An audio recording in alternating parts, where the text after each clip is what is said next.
स्थापितं येन भूतले स्वयं रूपः कलामह्यं ददाति स्वान्तिकम्। वन्देऽहं श्रीगुरो श्रीयुतापदकमलं श्रीगुरो वैष्णवांश्च श्रीरूपं साधुजातं सकलरघुनाथं साद्वैतं सावधूतं कृष्णचैतन्यदेवं श्रीराधा कृष्णपादान् हे कृष्ण करुणा सिंधु दीनबंधु जगत्पते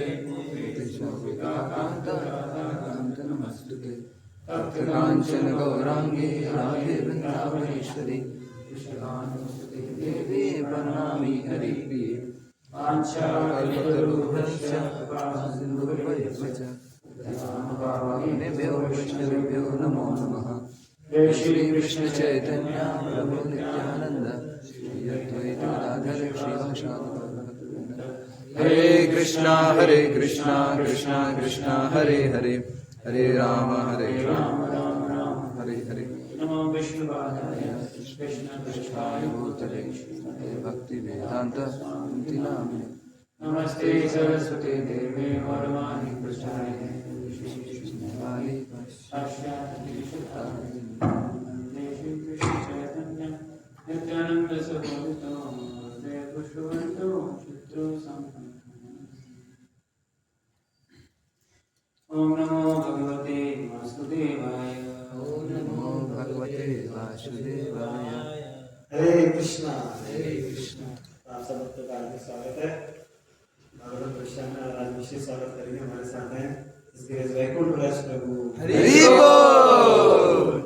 तो जी की प्रोडक्शन वैकुंठ राज प्रभु कृष्ण बाबा में जुड़े 2006 में MIT प्रयागराज से पढ़ाई कर रहे थे, वहाँ से जुड़े और फिर उन्होंने बहुत अच्छी कंपनी में वर्क किया विप्रो में एज अ मैनेजर। तो 2013 में इन्होंने फुल टाइम इस्कॉन पंजाबी को ज्वाइन किया और कई सारी सेवाएं करी। सबसे पहले उन्होंने किचन इंचार्ज रहे मंदिर के लिए बहुत 3-4 साल, फिर एक बहुत महत्वपूर्ण सेवा करी आईएनएफ डायरेक्टर के रूप में, और अब प्रेजेंटली वैकुंठ राज को प्रेसिडेंट पंजाबी बाग की बड़ा फेमस मंदिर है पूरे विश्व भर में पुस्तक वितरण के लिए, कम्युनिकेशन डेवलपमेंट के लिए, ब्रह्मचारी के लिए। तो वैकुंठ राज को प्रेसिडेंट है वहाँ पर, और आइए हम इनका स्वागत करेंगे। मैं वैकुंठ राज को ऐसे ये तो उनकी कुछ क्वालिफिकेशन है, मैं तो शुरू से जानता हूँ वैकुंठ राज को। तो जब अपने कॉलेज टाइम पे भी थे ये, तो इनका बहुत रुचि है श्रीमद् भागवतम में। उन्होंने जब 4th ईयर में थे पूरी श्रीमद् भागवतम को पढ़ लिया था, और शास्त्रों में बहुत रुचि है, शास्त्रों को पढ़ना, शास्त्रों को एनालाइज करना, काफ़ी फिलोसोफर हैं। और आइए उनका स्वागत करेंगे। बहुत सुंदर बिलीव्स भी हैं, बच्चों के साथ बहुत अच्छा ऑर्गेनाइजर भी हैं, तो हम एक बार इनका स्वागत करेंगे। हरे कृष्ण मंत्र बोल के हरे कृष्णा कृष्णा कृष्णा हरे हरे, हरे राम राम राम हरे हरे।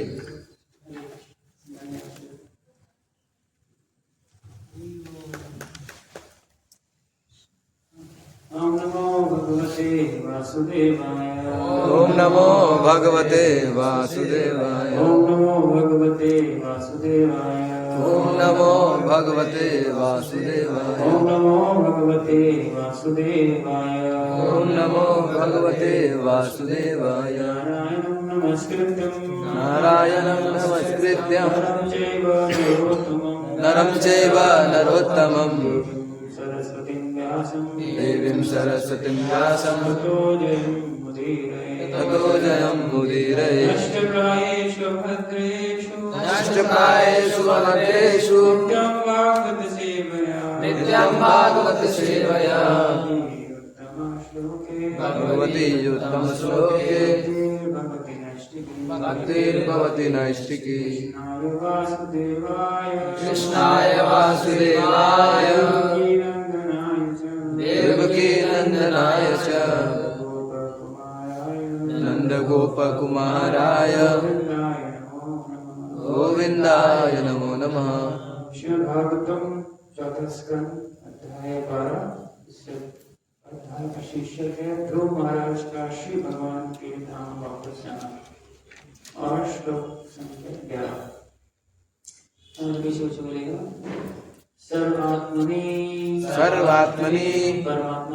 परमात्मा में अच्युत में अच्युत में असर्वे सर्वे किसी सीमा के बिना असी सी तीव्र ओघाम प्रबल वेग भक्तिम भक्ति उद्वहन करते हुए तदर्श देखा आत्मनि परमात्मा में भूतेषु समस्त जीवात्माओं में उनको केवल अवस्थितम स्थित विराजमान विभुम सर्वशक्तिमान सर्वात्मनच्युते सर्वे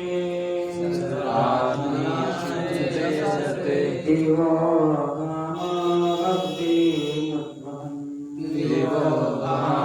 भक्ति दर्शात्मनि भूतेषु तमेवावस्थितं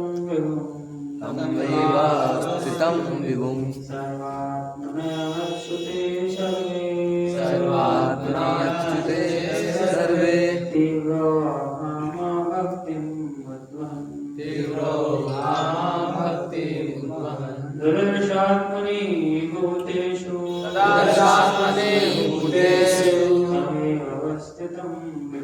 तमेवावस्थितं विभुम् सर्वात्मनच्युते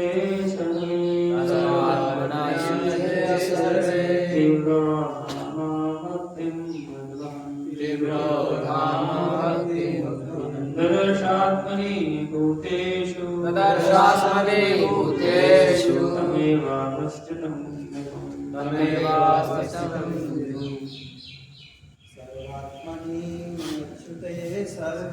सर्वात्मनि अच्युते सर्वे तीव्रोधामा भक्तिमुद्वहन् तदर्शात्मनि भूतेषु तमेवावस्थितं विभुम्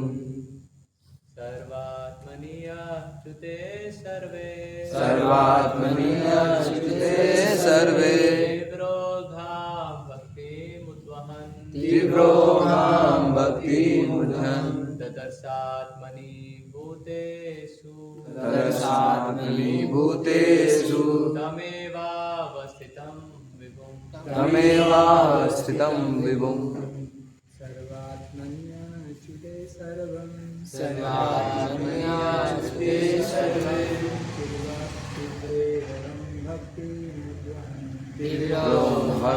भक्तिमुद्वहन् तदर्शात्मनि भूतेषु तमेवावस्थितं विभुम् धन्यवाद। इसका अनुवाद ध्रुव महाराज निर्वात बल के साथ हर वस्तु के आकार परमेश्वर की भक्ति करने लगे। श्री भगवान की भक्ति करते हुए उन्हें ऐसा दिखता मानो प्रत्येक वस्तु उन्हीं श्री भगवान में स्थित है और वे समस्त जीवात्माओं में स्थित हैं।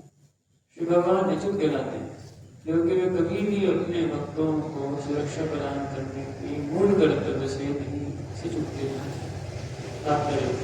ध्रुव महाराज ने न केवल अनेक यज्ञ किए अपितु उन्होंने श्री भगवान की दिव्य भक्ति भी जारी रखी। जैसे कि वैदिक शास्त्रों में आदेश है, सामान्य कर्मी लोग जो अपने सकाम कर्मों का फल भोगना चाहते हैं अपने आप को यज्ञ तथा अनुष्ठानों तक ही सीमित रखते हैं। यद्यपि ध्रुव महाराज ने आदर्श राजा होने के उद्देश्य से अनेक यज्ञ किए थे तो भी वे तुरंत भक्ति योग में लगे रहे। श्री भगवान शरणागत भक्तों की सदा से रक्षा करते आए। जैसे कि श्रीमद् भगवद गीता में कहा गया है, ईश्वर सर्वभूतानां हृदयेषु अर्जुन तिष्ठति। भक्त श्री भगवान को प्रत्येक जीव के हृदय में स्थित देखता है। सामान्य व्यक्ति नहीं समझ पाते कि श्री भगवान प्रत्येक हृदय में किस प्रकार स्थित रह सकते हैं, किंतु भक्त उन्हें वास्तव में स्थित देख सकता है। भक्त न केवल उनका बाह्य दर्शन कर सकता है अपितु अपने आध्यात्मिक दृष्टि से ये भी देख सकता है कि श्री भगवान पर ही सब कुछ टिका है। जैसे कि श्रीमद् भगवद गीता में कहा गया है मत्स्थानि सर्वभूतानि, यही महाभागवत की दृष्टि है। वह भी सबकी भांति सब कुछ देखता है, किंतु केवल वृक्ष पर्वत नगर या आकाश को न देखकर और इन वस्तुओं में अपने पूर्ण परमेश्वर को देखता है, क्योंकि सभी वस्तुएं वहीं पर टिकी हैं। यह महाभागवत की दृष्टि है। संक्षेप में कह सकते हैं कि महाभागवत अत्यंत महान शुद्ध भक्त है, जो श्री भगवान को सर्वत्र तथा सबके हृदयों में स्थित देखता है। ऐसा उन भक्तों के लिए संभव है जिन्होंने श्री भगवान के प्रति कुछ भक्ति भाव उत्पन्न कर रखा है। जैसे कि ब्रह्म संहिता 5:38 में कहा गया है प्रमाण्यन भक्ति विलोचनेन, जिन्होंने भगवत प्रेम रूपी अंजन को नेत्रों में लगा रखा है, वही परमेश्वर का सर्वत्र साक्षात्कार कर पाते हैं। कल्पना या तथाकथित ध्यान से ऐसा संभव नहीं है। हरे कृष्णा। तो सबका स्वागत है आज की श्रीमद् भागवतम कक्षा में। तो विशेषतः धन्यवाद दूंगा श्री कर्तव्यों का। श्री कर्तव्यों में बहुत बड़ी जिम्मेदारी उठाई है यहाँ पे आकर प्रचार प्रसार करने की, ठीक नहीं? तो प्रभुपाद आचार्य बड़े प्रसन्न होते हैं। ऐसा बताते हैं भक्ति ठाकुर उस हर भक्ति के पीछे जाते हैं जो कोई नए स्थान में जाकर प्रचार करता है। तो बहुत आचार्य कृपा होती है कि कभी कोई नए स्थान पे जाएं और ऐसे स्थान में जाकर प्रचार करें जो कि कठिन है, आसान नहीं है। अब खास करके यमुना के तट पे तो आया तो शुक्रता होता है, जिसको मिनी वृंदावन भी कहते हैं। तो बहुत सा स्थान लगा, वातावरण अच्छा है यहाँ का, टेम्पल हॉल, डिवोटीज, एनवायरनमेंट, साफ हवा, साफ पानी, ये दुर्लभ वस्तुएं कलियुग के अंदर ये प्राप्त है। बड़ा अच्छा लग रहा है यहाँ पे आकर के और प्रसंग बड़ा अच्छा है ध्रुव महाराज का। तो ध्रुव महाराज के प्रसंग में तो जानते हैं, हमने सुना है पीछे कई अध्यायों सुनते आया हूँ कि करीब करीब 7वें 8वें अध्याय से शुरू होता है और ये आखिरी अध्याय करीब करीब आप देखोगे 6 से 7 अध्याय में ध्रुव महाराज का वर्णन होता है।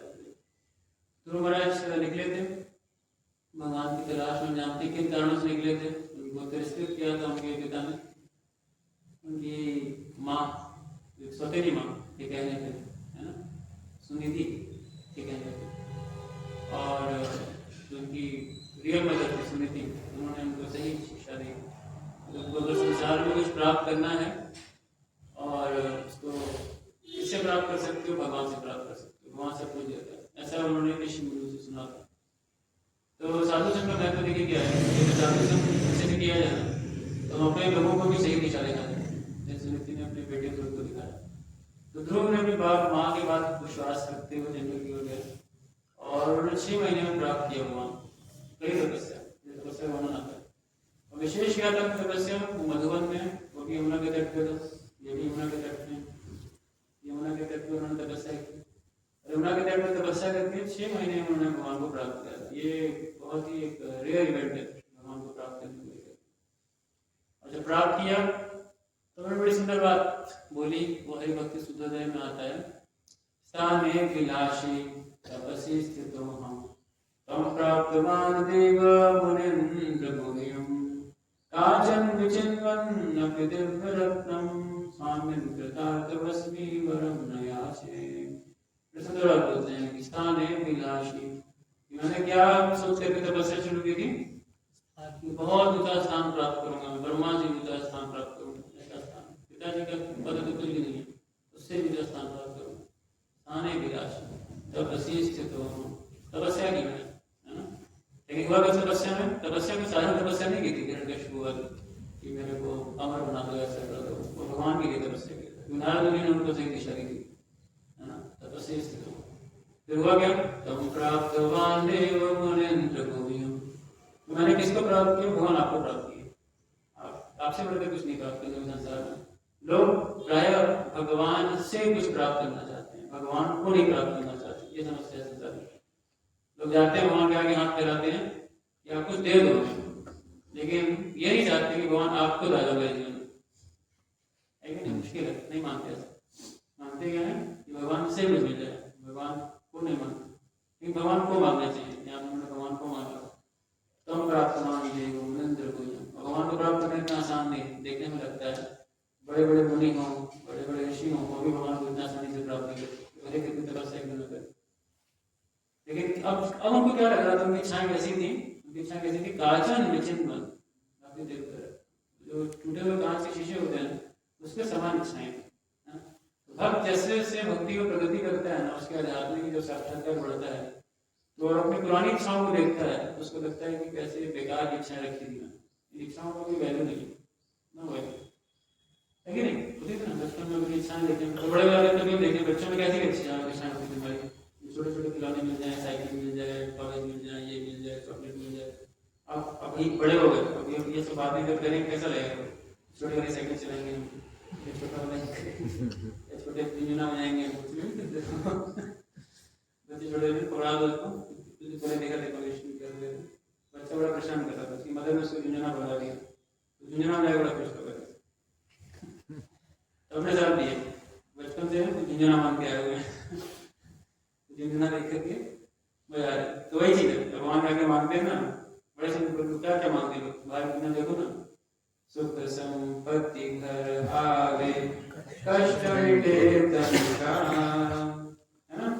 स्वामी जय जगदीश लंबी चौड़ी पूरी पढ़ाना, देगी देगी देगी, सुख दे दे, संपत्ति दे दे, और ये दे दे, वो दे दे।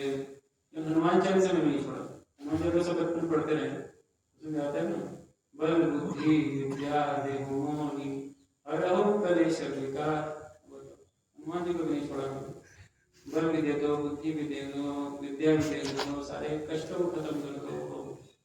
तो इतना भीख मांगते हैं जाकर के, लेकिन सही चीज की भीख मांगनी चाहिए, जो मांगने योग्य है उस चीज को मांगना चाहिए। तो इस प्रकार से देखिए उनको कैसी इच्छा लग रही थी अपनी ध्रुव महाराज को, काचन विचिन्न मन, एकदम टूटे हुए शीशे के समान। तो अब क्या दिख रहा है आपको, आपको दिव्य रत्न, इन लोगों को दिव्य रत्न मिल गया, जिसके आगे ये जो टूटे हुए कांच है ना, किसी की कोई वैल्यू नहीं। Actually Krishna consciousness is solution of all problem, इसीलिए कहते हैं कृष्ण कॉन्शियसनेस जब भगवान को प्राप्त करना सारी समस्याओं का अंत कर देता है। ये सब बात है, आपको एक बार भगवान प्राप्त हो गए जीवन में तो आपको कुछ नहीं चाहिए होता है, आप संतुष्ट हो। कई लोग इस बात से भी डरते हैं, उनको लगता है नहीं नहीं नहीं नहीं, इसलिए भगवान नहीं चाहिए, इसलिए भगवान हमें नहीं चाहिए, क्योंकि भगवान आगे तो फिर इच्छा को वैल्यू खत्म हो जाएगी। अरे बाबा, आपको अल्टीमेटली संतुष्टि चाहिए जीवन में, अगर वो सस्ते में मिल जाएगी तो क्या नुकसान है। जब किसी को प्रचार करना है, वो चाय कॉफी की बात करो और लहसुन प्याज की बात करो, नहीं नहीं नहीं, उसको विश्वास है भगवान पे, भगवान की भक्ति करूंगा तो चाय कॉफी छूट जाएगी, नहीं नहीं भक्ति नहीं करनी, चाय कॉफी छूट गई मैं तो उसको अमृत लग रहा है, अरे भाई छोड़ के देखो, ठीक हो जाओगे, सही हो जाओगे, है कि नहीं? बहुत वो लगता है छूट गया तो फिर कैसे चलेगा जीवन, अरे आगे बहुत अच्छा जीवन है, छोड़ के देखो तो क्यों घबरा, विश्वास करो, थोड़ा सा आगे बढ़ो, ऐसे हर स्टेप पे आएगा भक्ति के। हम जिस स्तर पे भी भक्ति के हों, उसके आगे वाले स्तर से डर लगता है लोगों को, गहरे भाई आगे ज्यादा चलेगा तो क्या होने वाला है, कुछ नहीं होने वाला, बेझिझक जाइए आगे, कुछ नहीं, भगवान के रास्ते में कोई डर नहीं होना चाहिए। ये ध्रुव महाराज ने कहा है ना कि तम प्राप्तवान देव नरेंद्र को आचरण वचन प्रतिव्रत स्वामी कृतार्थ वस्तु धर्म नयास, भगवान हमें बहुत कृतार्थ, मुझे कुछ भी नहीं प्राप्त करने की इच्छा है, संतुष्ट है। लेकिन फिर भी देखिए वो राजा थे, राजा के पुत्र थे, राजकुमार थे, वापस गए और उन्होंने अपने सारे राज्य के कार्य को संभाला। तो Krishna consciousness doesn't makes you run away from the duties of your life. आपके जीवन की जो जिम्मेदारियां हैं, कर्तव्य हैं, उनसे भगोड़ा नहीं बनाता है कृष्णा कॉन्शियसनेस, ये बात समझनी चाहिए। अर्जुन ने कितना सुनी तो युद्ध किया, भगवान के उन्नत भक्तों को भी देखो, गोपियों को, वो भी अपने घर के कार्य करती थी, घर के कार्य करना, जो भी घर के करने में कार्य होते थे सब करते थे, बच्चों को पालना, गाय को धोना, खाना पकाना, घर की सफाई करना, सब करते थे। दो इतने उन्नत भक्त, अर्जुन योद्धा थे, वॉरियर थे, क्या किया उन्होंने, लड़ाई की ना। ध्रुव ने भी सेम कार्य किया, ध्रुव आए और सीधे राजा बने उद्यानपात के बाद। जब उद्यानपात पर राजा बने तो राजा करते क्या था, न्याय, राजा का सबसे बड़ा कर्तव्य होता है जस्टिस, न्याय, क्योंकि लोग उससे यही डिमांड चाहते हैं, राजा से क्या चाहते हैं, वो जस्टिस करे, तो एक घटना हुई जिसे हम जानते हैं, पीछे पड़ा होगा, उनके भाई उत्तम की मृत्यु हो गई और निर्दोष थे, उनकी कोई गलती नहीं थी, वो निर्दोष थे, यक्षों ने मार दिया। बस यक्षों के क्षेत्र में प्रवेश कर गए। मान लीजिए कोई गलती करे तो ये गलती हो सकती है, क्षेत्र में प्रवेश कर गए तो मार दिया। मारने के बाद क्या था, अब एक राजा का कार्य दंड देना, तो राजा ने वहां दंड देना शुरू किया, यक्षों दंड देना शुरू किया और भयानक दंड दिया यक्षों को, सेना मारते गए। लेकिन फिर एक समय ये ज्यादा हो रहा था, क्योंकि किस यक्ष ने मारा था आइडेंटिफाई करना मुश्किल है, लेकिन इसके चक्कर में बहुत यक्ष मारे जा रहे, बहुत सारे यक्ष मारे जा रहे, और इतने यक्ष मारे गए, इतने यक्ष मारे गए कि अंतर्गत उनके दादाजी माना था, है ना, वो समझाया कि नहीं ज्यादा हो रहा है, इट्स टू मच। स्वयं मनु समझाया कि नहीं बेटा, बहुत ज्यादा बहुत अति रोष कर रहा हो, बहुत गुस्सा कर रहा हो, ये ठीक नहीं है ना। भक्त भगवान की ड्यूटी निभा रहे हो, हम समझते हैं, लेकिन फिर भी यदि रोष आपको आपकी कृष्ण भावना से क्या करेगा, दूर ले जाएगा, चुप कर देगा, बाहर जाएगा। तो बहुत सुंदर वार्ता है वहाँ पे, बहुत सारे पहलुओं पे उन्होंने उनको समझाया। तो वो जो वार्ता पूरी खत्म होती है, उसके बाद ये अध्याय शुरू होता है, जो अध्याय हम पढ़ रहे हैं।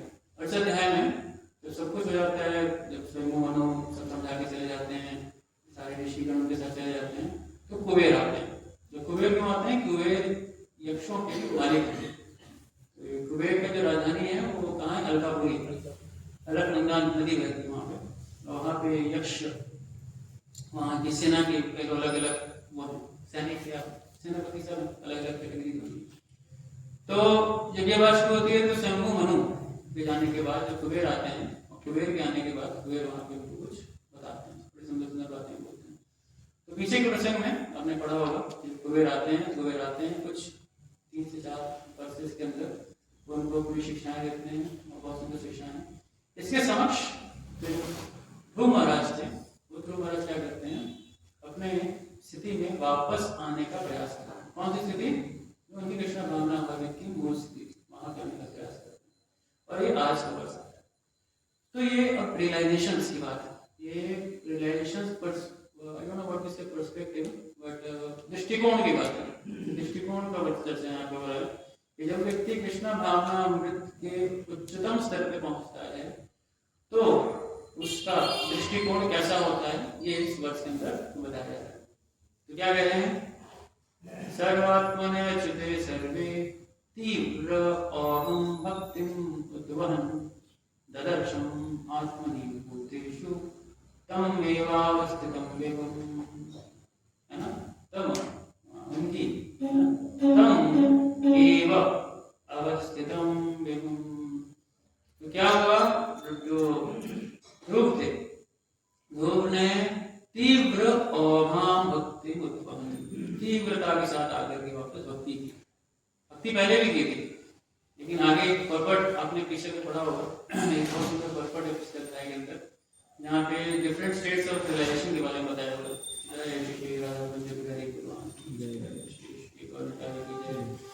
जगन्नाथ बलदेव तो डिफरेंट स्टेट ऑफ रियलाइजेशंस के बारे में यहाँ पे बताई गई है। देखिए ये है चौथे पिछले अध्याय के 29वें श्लोक में बात बोलते हैं, जीवात्माओं की आत्म साक्षात्कार की उनकी स्थिति के अनुसार 3 प्रकार की दृष्टि होती है। बहुत अच्छा तो आत्म साक्षात्कार होने के बाद भी 3 प्रकार की दृष्टि होती है। पहली दृष्टि कैसी है, देहात्म बुद्धि होती है, पहले बताते हैं।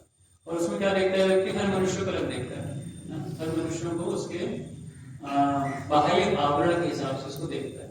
ये पहला दृष्टि बताते हैं। दूसरी दृष्टि क्या है यहाँ पे, जो कि बताते हैं हर किसी को आत्मा के स्तर पर देखना। उसके भी प्रभाव करते हैं, ब्रह्मभूत प्रसन्न आत्मा न सोचती न कामशति समा सर्वेषु भूतेषु मद्भक्तिं लभते पराम्। ये ब्रह्मभूत की अवस्था में देखना कि हर कोई क्या है, जीवात्मा है, हर कोई सिर्फ सोल है, और मैं भी वही हूँ, मेरे और दूसरे में कोई भेद नहीं। इस तरह पे आगे देखता है, समा सर्वेषु भूतेषु, ये बहुत महत्वपूर्ण पहलू है। तीसरा जो सबसे उन्नत स्तर है, ये यहाँ पे आता है। ये क्या देख रहे हैं यहाँ पे, व्हाट इज सी, व्हाट विजुअलाइजेस, ये दृष्टि है उसकी कि सर्व आत्मन्यच्युते सर्वे, कि हर कोई संसार में क्या है, भगवान के अंदर निवास करता है और तुलसी वन का निवास करते हैं। It's a very mutual thing which one seize, बहुत म्यूचुअल चीज दिखती है। दर्शन, इसको दर्शन होता है, ये देख पाता है उस चीज को। और श्रील प्रभुपाद भी इस बात को बड़े बखूबी यहाँ पे अपने तात्पर्य में समझा रहे हैं। प्रभुपाद जिस स्तर बता रहे हैं वो बता रहे हैं कि उन्नत भागवत का स्तर होता है वो क्या होता है। तो ये बता रहे हैं कि भगवद्गीता में बताया गया है कि ईश्वर सर्वभूतानां हृदयेषु अनुतिष्ठति, कि भक्त श्री भगवान को प्रत्येक जीव के हृदय में देख सकता है। सामान्य व्यक्ति नहीं समझ पाता कि श्री भगवान प्रत्येक हृदय में किस प्रकार स्थित रह सकते हैं, किंतु भक्त उन्हें वास्तव में स्थित देख सकता है। देखिए ये सोचने वाली बात नहीं कि मैं देख रहा हूँ या मुझे दिख रहा है, कि वास्तविक रूप से दिखता है ना। कई बार इसीलिए महाभागवत बनने का कोई ड्रामा या नाटक नहीं कर सकता है। कोई सोचे कि महाभागवत को देख करके हम नकल मारे होंगे जैसे हो जाए, ऐसा संभव नहीं है। कि आंतरिक दृष्टि वैसी नहीं हमारी, तो आंतरिक दृष्टि जब ऐसी नहीं है तो फिर वो चीज नकल ही नहीं जा सकती। इसलिए कई बार लोग प्रयास करते हैं महाभागवत को नकल मारने का, इसलिए समय के साथ क्या होता है उनका पतन भी हो जाता है। और इसका बहुत सारे उदाहरण भी है शास्त्रों के अंदर। जैसे कि आप देखिए श्रीमद् भागवतम पंचम स्कंद के 5वें अध्याय के अंत में राजा ऋषभ देव का वर्णन आता है। राजा ऋषभ देव स्वयं भगवान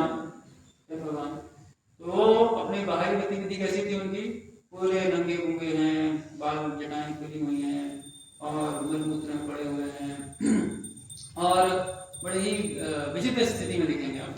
अभी देखिए भगवान में ऋषभ देव हैं, स्वयं भगवान है, लेकिन महाभागवत के बाह्य स्तर को प्रस्तुत किया। बाह्य मतलब ऐसा नहीं हर महाभागवत ऐसे रहेगा, ये भी इंटरप्रिटेशन नहीं होना चाहिए। महाभागवत का मतलब है कि वो अपने आप को भगवान को इतना लिंक कर चुका है कि उसको बाह्य चीजों से बहुत डिस्टर्बेंस होती है। उसने क्या किया, अपने आप को इस प्रकार से रखते थे ताकि लोग आई ना पास। क्या आती है नहीं पता किसी को, लेकिन उसी समय दक्षिण भारत में राजा था अरहत, उसने ये बाह्य आवरण देख लिया, बाह्य आवरण देख लिया और देख करके उसने नकल मारी और पूरा एक सिस्टम ऑफ रिलीजन वहां से निकल गया। तो जानते कौन सा रिलीजन हो आज डेट में? जैनिज्म। जैन है पूरा, उसका शुरुआत यहाँ से हो, जहाँ से क्यों देख करके नकल मार के ऐसे बन जाएंगे, हम भी नंगे होंगे घूमेंगे। No, it can not be so. कैसे आप कर सकते हो उसको? नकल नहीं मार सकते। आंतरिक चेतना व्यक्ति क्या क्या पता है वो क्यों कर रहा है, इसीलिए नकल मारना सबसे खतरनाक चीज है किसी की भी। नकल नहीं मारना। आपकी अपनी जो साक्षात्कार है, आपका जो स्तर है, भगवान को संतुष्ट है आपसे, आपको किसी और की बोलने की जरूरत नहीं है। Stay where you are and perform your duties while practicing Krishna consciousness within. यही श्री रूप गोस्वामी और श्री चैतन्य महाप्रभु ने शिक्षा में बताया हमने। बाह्य रूप से अपनी सारी ड्यूटीज करिए जो कर रहे हैं, आंतरिक रूप से कृष्ण महाप्रभु का विकास करें। बहुत महत्वपूर्ण बात आती है कि महाभागवत दृष्टि की बात आती है तो दृष्टि है क्या, what is this vision all about. इसके लिए मैं 2 रेफरेंसेस आपको बताऊंगा और थोड़ा पढ़ूंगा वहां से।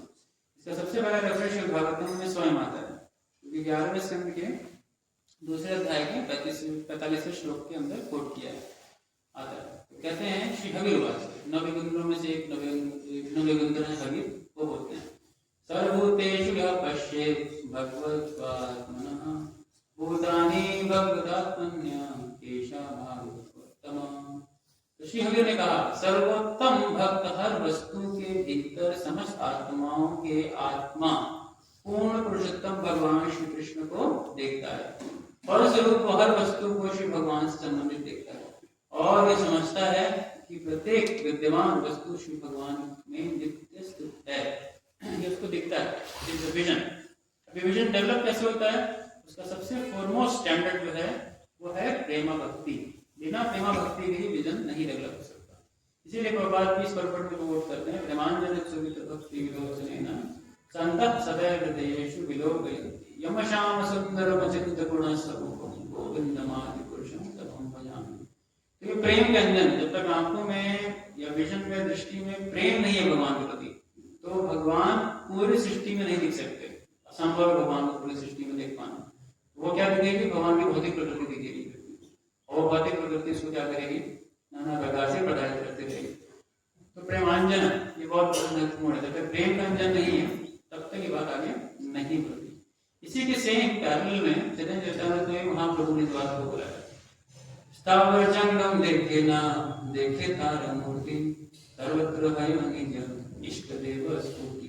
ये बहुत महत्वपूर्ण है। इष्ट देव स्फूर्ति, इष्ट देव की स्फूर्ति होती है।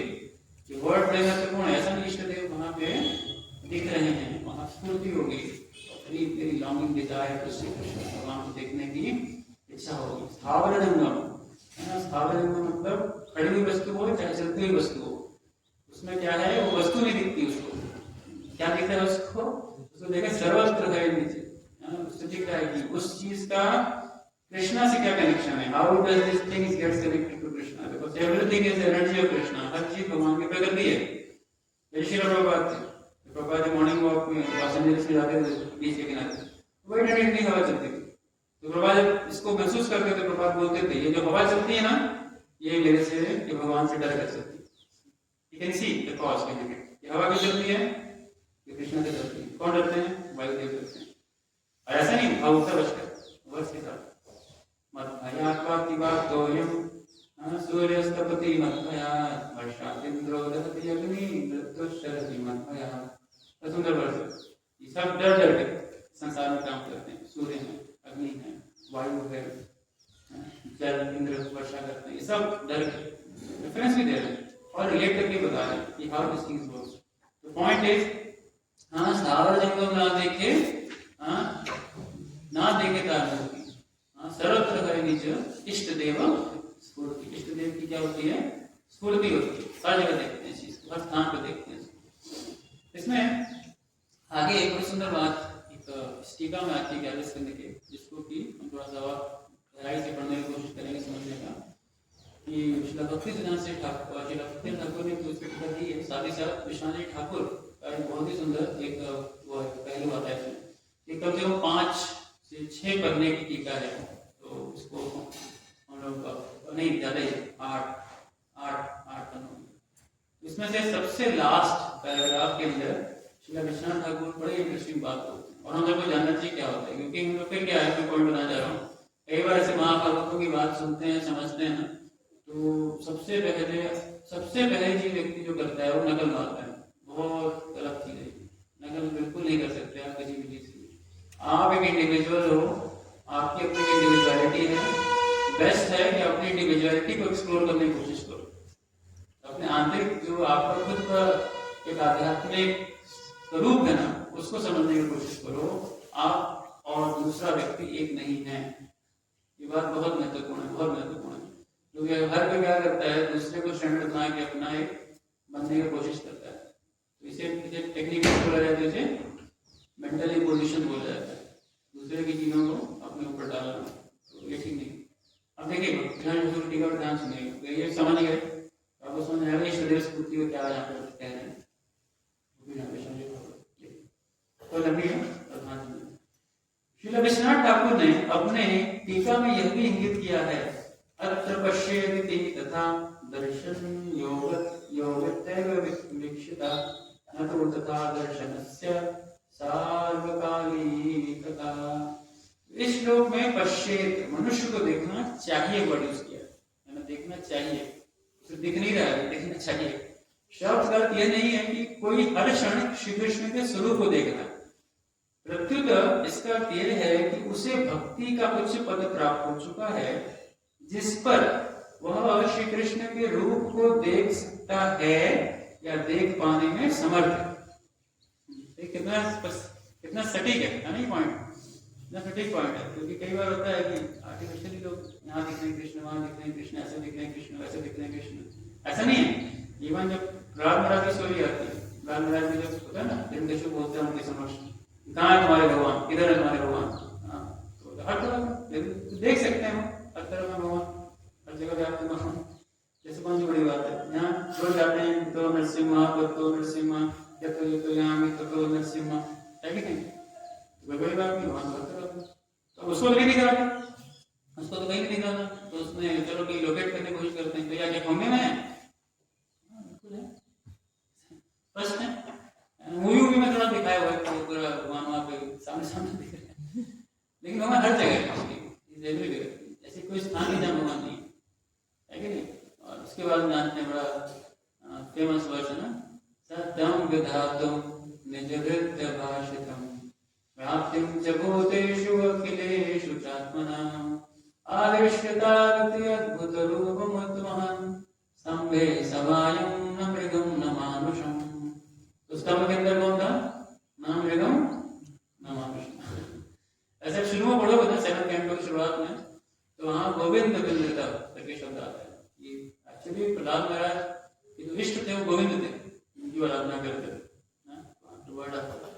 लेकिन वही गोविंद किस रूप में प्रकट हुए? नाम एवं नमामिषम, नाम एवं नमामिषम। और क्या है? खाली बोलने मात्र से सत्यम विधातुम निज भृत्य भाषण, क्योंकि भृत्य ने बोला था ना, नारद मुनि ने बोला था, इवन ब्रह्मा ने बोला था, इवन प्रहलाद ने बोला था, इन सब की बात को साबित करने के लिए कौन है? सत्यम विधातुम निज भृत्य भाषण व्याप्तेम भूतेषु अखिलेषु चात्मनि। ऐसे तो हर किसी के अंदर भगवान व्याप्त हैं, हर किसी के हृदय में निवास करते हैं, हर कण कण में निवास करते हैं, अंडान तटस्थ परमाणु त्रयं तटस्थ, है ना, सब जगह पर। लेकिन अति अद्भुत रूप, ऐसा अद्भुत रूप भगवान ने प्रकट किया संसार के समक्ष। वो क्या करते हैं, किसी ने देखा नहीं आज तक ऐसा रूप। नाम निगम नमामिषम, नाम निगम नाम मनुष्य, कुछ भी नहीं, दोनों के बीच ऐसा कुछ। तो कहने का मतलब क्या है? देखो, भगवान ने एक पर्टिकुलर पास्टाइम के समक्ष ऐसी पर्टिकुलर लीला में अपने एक नित्य रूप को प्रकट किया। भगवान के ऐसे असंख्य नित्य रूप, आप समझ गए, भगवान के असंख्य नित्य रूप हैं। जैसे मैं जब आया था मंदिर में, टेम्पल के दर्शन की बड़ा अच्छा लगा, सारे दशावतारों को देख करके इतने सुंदर तरीके से सारे दशावतारों की पेंटिंग्स की हुई हैं। अब सभी दशावतारों को भी देखेंगे तो सारे के सारे दशावतार एक पर्टिकुलर समय पे एक पर्टिकुलर भक्ति प्रार्थना से प्रकट हुए, और भक्त नहीं जानता थे कैसे प्रकट होंगे, किस रूप में आएंगे। नहीं, सबसे राइट साइड से शुरू करें तो मत सरकार सत्यव्रत मुनि को नहीं पता था भगवान आएंगे बचाने के, कैसे आएंगे, है ना। मैं फिर डिवोटी पे फोकस कर रहा हूँ। Devotees mainly focus on their own spiritual life and they wait for the Krishna, that how Krishna is going to respond in his life, भगवान कैसे रिस्पॉन्ड करेंगे। और हर भक्त का अपना एक इष्ट होता है, हर भक्त का, क्योंकि सनातन संबंध है भगवान से, तो समय के साथ उसको पर्टिकुलर किसी एक फॉर्म से बहुत अटैचमेंट होती है। ऐसे अटैचमेंट ये फॉर्म के बिना रह नहीं सकता। It takes time to find that form, what that form is. तो प्ले, जब देखो इसमें प्ले पयोधि जले विद्यमान इसलिए तो भगवान प्रकट हुए कॉमन मत्स्य रूप में। उसके बाद रूप में जितने आए, आप सोचो उस घटना से जस्ट पहले किसी को नहीं पता था किस रूप में आने वाले। Nobody knew that which form Krishna is going to come. Kashyap के रूप में भगवान विराज, है ना, तो वराह के रूप में ब्रह्मा को भी नहीं पता था ऐसा कोई रूप निकलेगा मेरे नाक से, ऐसा रूप मेरे नाक से निकलेगा, ब्रह्मा को नहीं पता था भगवान ऐसे मुझे, ये किसी को नहीं पता था इस रूप में आएंगे। मैं कब की बात कर रहा हूँ, घटना से पहले की। Nobody knew that। उसी प्रकार से आप आगे बढ़ोगे तो इवन परशुराम जी को देखो, वामन देव को, सब फॉर्म्स, इतने फॉर्म्स आप देखोगे। तो कहने का मतलब है इष्ट देव की ना स्फूर्ति ये सब व्यक्ति को एक समय समझ में आने लगती है। तो कहने का मतलब क्या है, ठीक है वापस आते हैं। तो एक पॉइंट बहुत एम्फसाइज कर रहे हैं आप और बता रहे हैं कि पश्चिम यहाँ पे शब्द आता है, ये एक्सप्लेन सेट लाइक, तो मैं इसको रिपीट करूंगा दोबारा से। इस श्लोक में जो वर्ड्स के अंदर कह रहे हैं क्या कि मनुष्य को देखना चाहिए कि शब्द का अर्थ क्या है, स्पेशल शब्द का अर्थ क्या है, कि कोई हर क्षण श्री कृष्ण के स्वरूप को देख रहा है, प्रत्युत उसका अर्थ यह है उस भक्ति का उच्च स्तर प्राप्त है जिससे वो श्री कृष्ण के रूप को देख सकता है या देख पाने में समर्थ है। अब आगे देखिए क्या कहते हैं, यदि केवल वे जो श्री कृष्ण के स्वरूप को निरंतर देखते हैं उत्तम अधिकारी माने जाएं, तब तो श्री नारद मुनि, श्री व्यासदेव, श्री सुखदेव गोस्वामी को सर्वोच्च भक्त नहीं माना जा सकता, क्योंकि वे श्री भगवान को सदैव सर्वत्र नहीं देखते। तो तीन एग्जाम्पल दिया, ऐसे नहीं हमेशा देख रहे हैं। तीन कौन से एग्जाम्पल दिए, नारद मुनि, व्यासदेव और सुखदेव गोस्वामी। तो फिर तो भाई उत्तम भागवत नहीं हुए लोग, नहीं है उत्तम भागवत। क्या क्या करें, निसंदेह श्री नारद मुनि, श्री व्यासदेव तथा श्री सुखदेव गोस्वामी को शुद्ध भक्ति के सर्वोच्च मानदंड माने जाते हैं।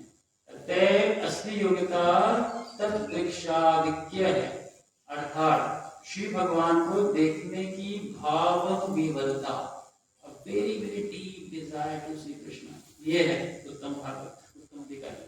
बहुत ही गहरी इच्छा कि मेरे को भगवान को देखना है, देखना है। तो उसको क्या है, सृष्टि में हर स्थान पे भगवान के संदर्भ में वो चीजें दिखती है। अतः श्रीमद् भगवत गीता के इस कथन को कि भक्त को श्री कृष्ण का सर्वत्र दर्शन करना चाहिए, उस कामी पुरुष के उदाहरण के रूप में माना जा सकता है। देखिए उदाहरण दे रहे हैं, जो कामी पुरुष होगा ना वो सारे जगत को सुंदर स्त्रियों से भरा मानता है, उसको भी दिखता है यहाँ जो है सुंदर सुंदर स्त्रियां घूम रही हैं मेरे भोग करने के लिए, तो ये उसकी दृष्टि होती है, कामी पुरुष की। इसी तरह मनुष्य को श्री भगवान का दर्शन करने के लिए आध्यात्मिक दृष्टि से इतना उत्सुक होना चाहिए कि वह संपूर्ण ब्रह्मांड में श्री कृष्ण तथा उनकी शक्ति के अतिरिक्त अन्य कुछ भी न देख सके। वासुदेव सर्वमिति। प्रभात के कन्वर्सेशन यहाँ कोट करेंगे। 1969 में शीला प्रभुपाद ने कैलिफोर्निया विश्वविद्यालय के प्रोफेसर J.F. स्टाल के साथ हुए पत्र व्यवहार में यह दावा किया था कि उनके सारे शिष्य जो कृष्ण भावनामृत के गहन कार्यक्रम का कड़ाई से पालन कर रहे थे वास्तव में सुदुर्लभ महात्मा थे जो वासुदेव सर्वम का दर्शन कर रहे थे। दूसरे शब्दों में यदि कोई भगवान को प्रसन्न करने की तथा किसी दिन उनका सानिध्य प्राप्त करने की तीव्र इच्छा से कृष्ण भावनामृत में निरंतर लगा रहता है तो यह समझना होगा कि उसके जीवन में श्री कृष्ण के अतिरिक्त और कुछ भी नहीं है। किंतु श्री विश्वनाथ जी ठाकुर ने हमें आगाह किया है कि सैद्धांतिक रूप में या शैक्षिक रूप से यह समझ लेने से ही श्री कृष्ण ही सर्वे सर्वा है, कोई उत्तम भक्त नहीं बन जाता। अच्छी पीपीटी बना लिया, अपने अच्छा प्रोजेक्ट बना लिया, पूरा एक्सप्लेनेशन दे दिया, सब कुछ कर दिया, तो आप उत्तम भक्त उस कैटेगरी में नहीं आ सकते। ठीक है, रिपीट करता हूँ।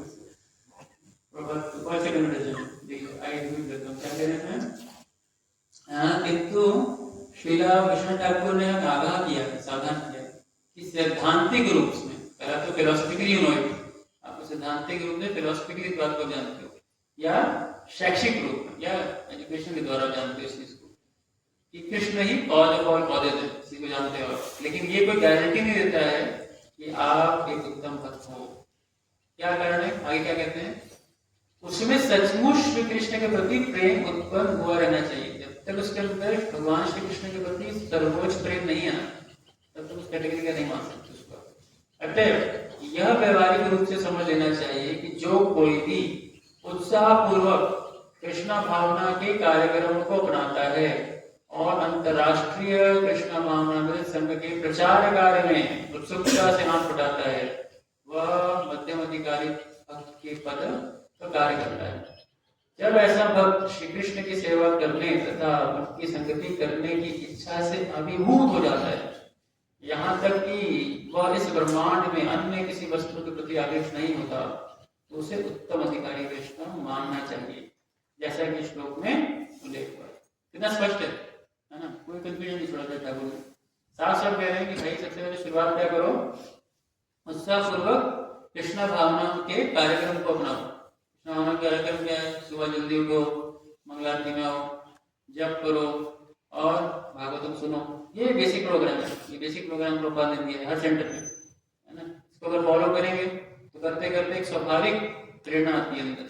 जब प्रेरणा आएगी तो क्या करेंगे, अंतरराष्ट्रीय कृष्ण भावना संघ के प्रचार कार्य में उत्सुकता के साथ हाथ बढ़ाएंगे, है ना, हाथ बढ़ाएंगे। जो भी हमें सेवा दी जाएगी, जो भी चीज बताएंगे उत्साह से करेंगे। क्यों, क्योंकि हम चाहते हैं अपनी एनर्जी को भगवान के लिए लगाना, सेवा में लगाना।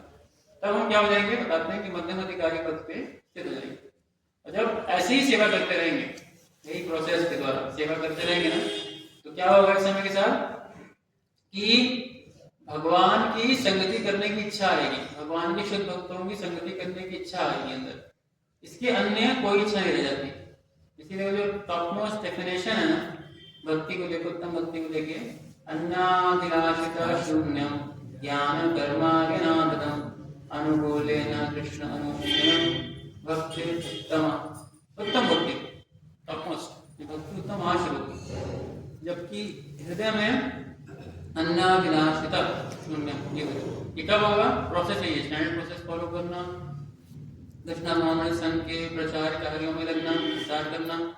प्रचार करोगे, जब प्रचार करोगे तो ऑलरेडी भौतिक संघ से दूर रहोगे, तो भौतिक संघ दूर हो गया, बिना संघ के तो रह नहीं सकते। फिर क्या करोगे, आध्यात्मिक संघ ढूंढोगे। जब आध्यात्मिक संघ ढूंढोगे तो भगवान का संघ चाहोगे, भगवान के भक्तों का संघ चाहोगे। जब उनका संघ चाहोगे धीरे धीरे ये लालसा बढ़ती जाती है। ये जो बढ़ती जाएगी क्या होगा, एक उत्तम स्तर का वैष्णव बन जाओगे। तो बहुत स्पष्ट तरीके से ठाकुर ने अपनी टीका के अंदर इस बात को स्पष्ट किया है।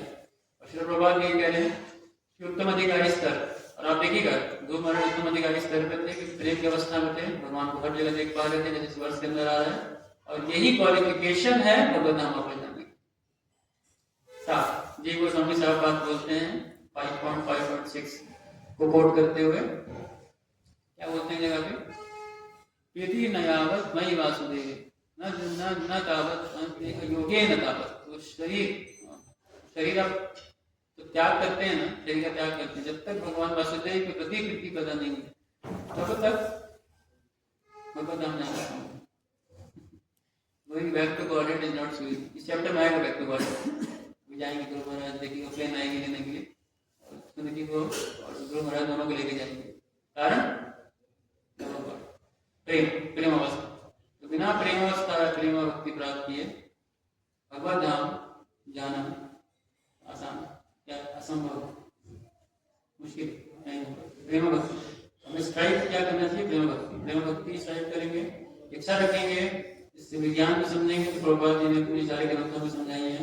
इस साधना भक्ति को अपनाएंगे तो आप बहुत जल्दी आप देखिएगा कि आप क्वालिफाई करेंगे भगवान के तरफ वापस जाने। ठीक है, हरे कृष्णा कृष्णा कृष्णा हरे हरे, हरे राम राम राम हरे हरे। श्री प्रभुपाद की जय। तो किसी कोई प्रश्न है, कोई टिप्पणी? यस बोलिए। हरे कृष्णा भाई, thank you so much for the class. दो प्रश्न भेजे। पहला तो ये कि अभी जो आप बताएं कि बिना प्रेम भगवान से डेवलप किए हुए हम भगवत धाम नहीं जा सकते, तो जितना मैं सुना हूँ 3 प्रकार से होते हैं, साधना से, प्रीति से और कृपा से। तो तीनों कैटेगरी को भगवान से प्रेम हो तभी जाएंगे या फिर सिद्ध का मतलब ही प्रेम है, परफेक्टेड हो गया ना। परफेक्शन क्या है कृष्ण के, सिद्ध होना पड़ेगा। कृपा से तो उसको एक्सप्लेन करेंगे। कृपा से भी सोचना भी नहीं चाहिए वो भगवान के ऊपर। जैसे ऑनरी डॉक्टरी डिग्री होती है ना, ऐसा नहीं, जैसे कि कई बड़े बड़े लोगों को ऑनरी डिग्री मिल जाती है, वो बाई चांस होती है। भगवान की कृपा सिद्धि चांस से देते हैं, हमें कृपा सिद्धि की रास्ते से नहीं बैठना चाहिए, वो नहीं। साधना सिद्धि, साधना करो, साधना भक्ति को पढ़ो। क्या उनको स्वामी ने बताया इंट्रोडक्शन के अंदर, तेरे सामने सिंधु में है, मधुर कादम्बनी में, इसको पढ़ोगे तो पता चलेगा साधना क्या करना। साधना पहले क्लियर करो, ये साधे क्लियर होगा, फिर धीरे धीरे बढ़ेंगे। नहीं तो ऐसा क्या है कि बहुत एक सपने की दुनिया है, सब भगवत धाम ही जा रहे हैं। इसको हमें जो हमने क्या भगवत धाम जा रहे हैं ये लोग बाई डिफॉल्ट मान लेते हैं। आप लोग की दीक्षा हो गया, 16 वाला 4 नियम फॉलो कर रहे हैं, भगवत धाम में जाएंगे नहीं। हाँ जाएंगे, you are on the way to, but how many lifetimes, कितने जन्म में, ये क्वेश्चन है सबसे बड़ा। ये आंसर करो, it is one life time project और मल्टीपल लाइफ टाइम प्रोजेक्ट। सोचो, विचार, ठीक है। और दूसरा प्रश्न ये था कि जैसे कि आपने बताया कि भगवान को मतलब जानने के लिए तो भगवान को मतलब जानने के विषय में बता रहे थे। भगवत ने माता जन्म तत्व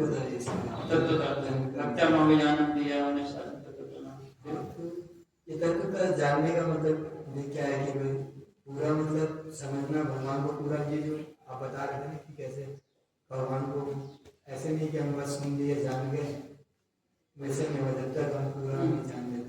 भक्ति करनी पड़ेगी ना। वर्ष में क्या करें, भक्त्यामाम अभिजानन्ति यावन् यश्चास्मि तत्व से जानो तो भक्ति करेंगे। बहुत फर्क है तत्व से जानना। जैसे मान लो एक बच्चा है और बच्चे को एक डॉक्टर देखता है तो वो एक अलग तरीके से देखेगा, लेकिन जब माँ देखेगी वो एक अलग तरीके से देखेगी। माँ उस बच्चे को तत्व से जानती है कि नहीं? डॉक्टर खाली ज्ञान के स्तर से जानता है उसका कि वो बच्चा क्या है क्या नहीं है। तो देयर डिफरेंस, पर्सपेक्टिव का वो डिफरेंस होता है, देखने का दृष्टिकोण दे देना। एक डॉक्टर जब बच्चे को देखेगा कैसे देखेगा, स्पेसिमेन की तरह देखेगा, एक ऑब्जेक्ट ऑफ इन्वेस्टिगेशन की तरह देखेगा। बीमार एक शरीर देखेगा, माँ देखेगी अलग दिखेगा उसको, एक व्यक्ति दिखेगा उसको, भावनात्मक दृष्टि होगी उसके पीछे माँ की देखने की। माँ को ज्ञान होता है, ऐसा नहीं ज्ञान नहीं है, ज्ञान से हम देख रही है, ज्ञान है भक्ति और ज्ञान में भेद है। बट भक्ति क्या है? वो भक्ति हम तत्व से जान पाते हैं, भक्ति से ही तत्व समझ में आएगा, बिना तत्व से नहीं जान पाते। ठीक है। प्रभा जी बोलते हैं कि जैसे बच्चे का एग्जाम्पल आता है कि ये मतलब खाली बोल देती है वो कि Krishna is the supreme personality of God, success, इसका जीवन का सक्सेस हो गया। वो दूसरों को समझाने के लिए, दूसरों को समझाने के लिए जो बात आप कह रहे हो सकती बेटी रही ना रामचंद्र बुरी बात कह रहे हो, मायावादी आगे बोलती है कृष्ण, हाँ तो वो मायावादी को समझाने के लिए। मायावादी क्या करते हैं? जिसका कोई रूप नहीं, जिसका कोई क्वालिटी नहीं, गुण नहीं, उस पर इतना व्याख्यान देते हैं। Everything is zero but you have so much explanation about the zero. उनसे पूछोगे व्हाट इज द ट्रूथ, बड़ी बड़ी बातें करेंगे। भगवान को चुप कराने के लिए बोले, बेटी तुम बता दे भगवान को, तो बच्ची को पता है ये बोल के इसका अर्थ नहीं बच्ची को पता है बिकॉज हाँ बच्ची को उससे पता है क्योंकि गुरु का बदला वाक्य उसका जब रिपीट कर रही है। भक्त की परफेक्शन है जब तक वो आदमी रिपीट कर रहा है। लेकिन ना एक भक्त को उससे आगे भी जाना पड़ेगा। ऐसा नहीं खाली आप बोलते रहेंगे तोते की तरह तो आप समझ गए। You have to go further, you have to find out the way how to go further. आपको रास्ता निकालना पड़ेगा कैसे आगे जाना है। रास्ता निकालने का ये नहीं कुछ और करना है आपको जाके, मतलब इन गलतों को ध्यान से पढ़ना है, बहुत बारीकी से पढ़ना है। भक्त ने परम पूज्य गोपालकृष्ण से बोला, महाराज उनको मोटा मोटा सा समझ में आ गया है, भागवत में क्या लिखा है, गीता में क्या लिखा है, चरित्र में क्या लिखा है, क्या पढ़े, कौन सा गोस्वामी ग्रंथ उठाएं? महाराज ने बोला थोड़ा बारीकी से पढ़ना है, थोड़ा बारीकी से पढ़ाई करनी है, पतला पतला करके पढ़ना है। मैंने कोई गोस्वामी ग्रंथ से बातें नहीं की है, ठीक है, पर डिराइव कैंपस कोट किया है, विनय ठाकुर कह रहे हैं, तो ध्यान से पढ़ो सब किताबों से। प्रपार के रूप में प्रेम भक्ति, परम पूजनीय भक्ति प्रचारक के महाराज ने बड़ी अच्छी बात उन्हें क्लास में बहुत पहले बोली थी जयपुर में। जयपुर में कहीं याद जगह नहीं आता कि नाम बता, और अच्छा बात आ रहा था कि जैसे नरोत्तमदास ठाकुर के लिए महाप्रभु कृष्ण प्रेम छोड़ के गए थे पद्मा नदी में, तो बोला था ना कि नरोत्तमा के स्नान करेंगे तो उनको प्रेम दे देना। उसी प्रकार से प्रभुपाद ने प्रेमा भक्ति अपने ग्रंथों में छोड़ के गए। बस उठाइए स्नान करिए रोज, डुबकी मारिए रोज, 1-2 घंटे डुबकी मारेंगे फिर तो समझ, ठीक है। शिखर पे वो प्रश्न बाकी प्रश्न नहीं पूछिए, प्रसाद भी लग जाए। ये आपने बताया था कि हमें इमिटेट कभी नहीं करना चाहिए, कभी नहीं करनी चाहिए, तो स्पेशली माँ बाप बच्चों को। लेकिन ऐसा भी हम सुनते हैं कि आचार्य मतलब जो अपने आचरण से सिखाते हैं, और ये भी बताया जाता है कि हमें बच्चों के बिहेवियर को ऑब्जर्व करना चाहिए। तो थोड़ा सा इसमें खुलासा करेंगे कि इमिटेट और ऑब्जर्व में समझने के लिए। ठीक बात है, बहुत बारीकी से प्रश्न पूछा मुझे, ये बारीकी चाहिए थी भक्ति के अंदर। तो देखो प्रभुपाद कहते थे imitation of something good is good. अच्छा इमिटेशन कर रहा है, मान लो किसी को देखा, कई नए लोग आते हैं ना, देखेंगे आप जैसे तिलक लगाए, हमें भी लगा देंगे तिलक, ऐसे बोलते हैं हमें कहाँ से मिलेगा तिलक लगाने के लिए, तो फिर अच्छा है, गुड, अच्छा इमिटेशन करना चाहते हैं, तिलक लगाना चाहते हैं किसी को, वो प्रणाम लोग नहीं, लोगों को नहीं पता होता कैसे प्रणाम करना है, भगवान को देखेंगे जगह कैसे लेटे हैं, तो फिर वो कैसे लेट जाते हैं प्रणाम करना, फिर अच्छा है गुड इमिटेशन। ये मैं ना हिपोक्रेसी की बात कर रहा था, डिप्रेशन हो जाते हैं ना, आध्यात्मिक प्रगति के अंदर से वो नहीं रह जाती, लेकिन दिखाना है कैसे, बाहर दिखाना है मुझे कि कितना उन्नत हूं।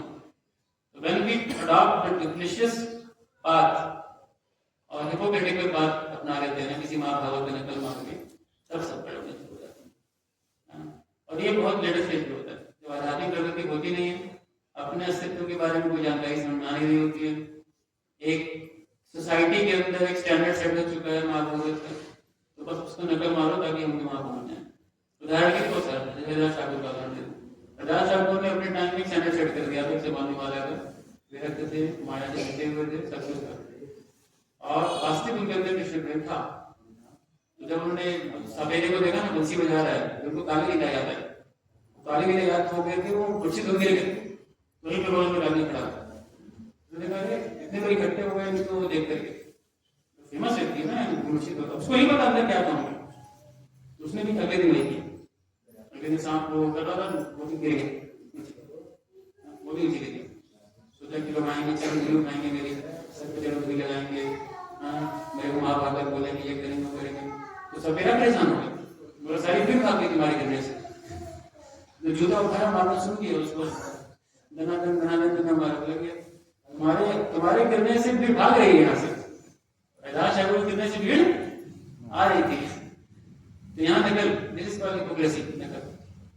Imitation of something good is good, आप कुछ अच्छा सीख रहे हो, कुछ सीख करके करना चाहते हो, लेकिन आप किसी की आंतरिक भावना को नहीं समझते और खाली उसके बाहरी आवरण को नहीं समझते, दैट इज माय